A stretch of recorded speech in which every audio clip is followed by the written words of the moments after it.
air feints, right? Where Gato doesn't really have a lot of air mobility. He's going to try to maybe go for like a jump C to kind of like get him pinned down to the ground, or even use like a high dodge attack. But usually if you want to anti a character like Hokuto Maru, you have to wait for the double jump to be used, so it's much easier to set that tone. But the thing is, Poongko is going to probably use a lot more of the back turn stance, especially in Rev, because he wants to maybe go for the command throw. Maybe he wants to go for like the strike version, right? Because it's a guess in that situation. Okay, look at that already. Using that like that, that's the low dodge attack. That is a great frame attack. That is the ankle breaker, right? Yes. That is going to be something to check going forward to see if the opponent's going to be crouching. But of course, Gato does have access to an overhead that does link into a 2A. Yep. So you can set up the mind games right now as Poongko. And as you had mentioned, we do get a guard cancel into the uppercut. Pretty important to stop the barrage from MOK. Yeah, and then the most important part, he used the B version to get like the invo frames. Because if he did use the D version, he would have got hit out by that target combo. But look at this, just like that, Poongko gets the knockdown. Is he going to roll? Catches it, but he's able to block in time though. Yeah, that was a high dodge attack coming in from Poongko. He tried to steal his turn back, hence the counter hit from the side of MOK. But man, my airborne God! counter hit! Stay! Yeah, we're going to spend that gonna get super the right jungle. here. Yeah, spend that super, close out the round. Poongko game, just the round number 1. Beautiful stuff. Being able to actually just willing to spend that bar early is super, super important on the ignition super. Okay, tries to use that forward B right there. Nice. Get the hard knockdown into the corner carry. A nice guard cancel right there, but that's so expensive. Anytime you do JD guard cancel rip blow, that's 35% spent on MOK's side. Oh, that was so tricky. Did you see that jump in? Just a bare feint coming in from MOK to be able to get the rest of that opener against Poongko, but now the barrage is coming. The JD is there, and there's the guard cancel that we were looking for. The second time over that Poongko has able to get himself out of danger. Goes for the back throw, and that's going to be another situation. Nice backdash into the 2C, gets a finish, no meter spent, and MOK's going to come in with both meter and possibly maybe use a hitting gear, right? Cash out, get a big damage. Poongko also has all that too, and Gato is one of those characters that you want to spend all your resources to do like 70% damage. Right, the damage is going to be pretty clear cut, and he also looks cool while doing it. But MOK actually in an excellent position to probably let it rip, but here comes I mean, you talking about let it rip. We talked about it. Poongko's all about it. And there it is. Beautiful. The forward B wild punish. We're not going to be able to get the hitting gear, but we're going to spend some bar, level 1, get the hard knockdown. What's the guess? Command throw, overhead, and it is the low. Did you see the feint? You thought an overhead was possibly coming just based off of the animation alone. And on the other side, too, Poongko still checking and chasing the tech roll. Spending the level 1. That was MOK's only time. He can't take chip damage, and he drops the combo. Got the counter hit, missed the 2C into the Kuha, and there it is. Poongko game number 1. I like that. I like that. Nerves of steel coming in from Poongko.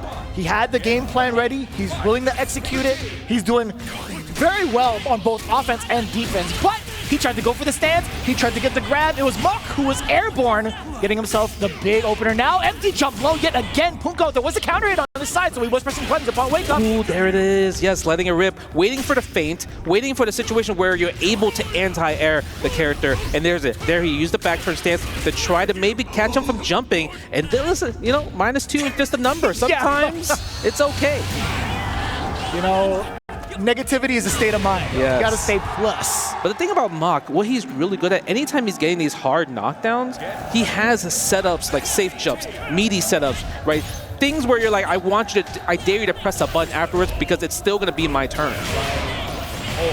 Yep, Yeah, that's also excellent coverage too. Just using the rev blow, right? Just in case Poongko did want to advance and actually try to land a hit, right? You do have armor behind it. You do have armor, and it's another thing is anytime Poongko's in the air, especially against a character like Hokuto Maru, the rev blow is a perfect anti because you cannot JD rev blows in general. That's correct. Yeah, your defensive options pretty much out the window, but now MOK.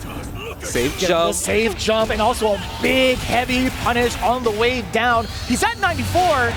Yeah, he's going to have to spend that ignition super regardless in order to get the round, get the game again. Yeah, that's going to be 1-1. And yeah, like you mentioned, like you were kind of a little bit maybe worried about like he might overheat himself in that situation. But in general, that's why you always spend the super, right? Because you're going to lower that number every single time. And nice rev blow counter. That was actually kind of sick. Yes. Well done for the corner carry as well, finishing it up with the JD, the double JD. Yeah, look at that. Safe jump again into the hard knockdown. That's +2 in that situation every single time. Poongko getting thrown loop here. Maybe. I definitely meant to say rev blow. I don't know where JD came from. I'm not going to lie to you, Justin. Yeah, that's all good. Spend that level 1, take him out of SPG. That's always the #1 thing you want to do in this game. Okay, But for the triple dash, not like a jump setup forward, like the forward B, perhaps? Yeah, no. Forward B. Oh, wild punish coming in. No, he was too far. Yeah, he was had crouching. time to dash too. Yeah, it was that. He was also crouching when he got the confirm with the stand C. Oh. He thought maybe he was standing, he would have got the juggle and able to kill him in that situation, but when you're crouching, you're not going to be able to get that launcher there. Yeah, but there's another way to kind of get the continuation right. If it's a wild punish, you have 20 plus frames to dash up. Yes, 100%.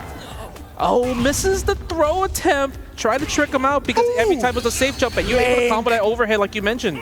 Neck crack, see a chiropractor, and see you later. Okay, yep, go for the plus frames in that stand C feint. Nice. Air down, try to hold up. Not gonna build, is he gonna be able to build a bar here? Yes, he does. Is. But it's not quite dead. Level Poongko, 1. Let's get an uppercut. He jumps out.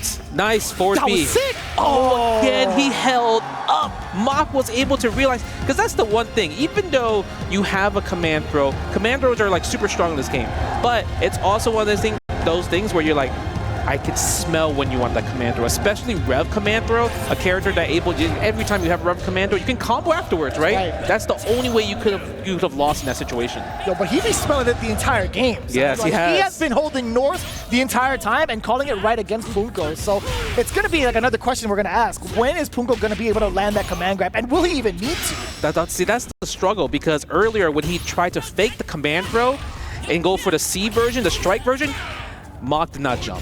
He blocked it. So it's like he's guessing right every single time. And that's the most important part about fighting games sometimes. Able to guess right against a character, against a player like Poongko too. Ooh, nice. Poongko didn't bite from the shimmy in that situation, but MOK able to get the frame trap still. No super, so it's going to be a hard knockdown. You can see how much of a nuisance Poongko tomorrow is, not only on the ground, but more importantly, in the air. I feel like Poongko has not been able to catch him correctly with not only anti-air normals or even trying to do an uppercut. Right? Yeah, just like that, Poongko tries to dash in, but MOK's with the 2C, gets the hard knockdown into the second rev blow.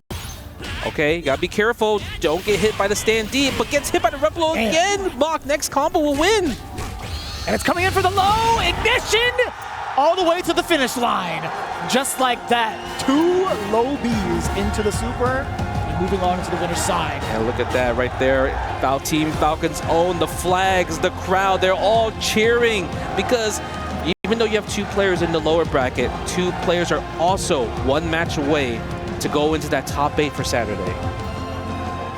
Beautiful showing thus far, at least within this group. And you know, I do feel for Poongko a little bit. You know how if you have been like historically watching the FGC, you know how aggressive he can be. Yes. Just seeing him not eligible to play that offensive strategy that he's so like known for is kind of a heartbreaker, right? It is a heartbreaker, but that's also like a testament to MOK's skill of just like keeping it like just tight with the safe jumps, with the pressure, right? Because every time Poongko did try to DP, the safe jump just nullified it. That's correct. Right? Because I feel like if in order for you to beat safe jumps in Fatal Fury, you have to go JD 0 frame super. Because in that situation, safe jumps will just lose, but it costs a resource. The scaling on the super is not the best, but in return, you get the hard knockdown and you put that into their brain that they can't rely on safe jumps anymore. And there's some really interesting ideas that Poongko elaborated on as you see the replay.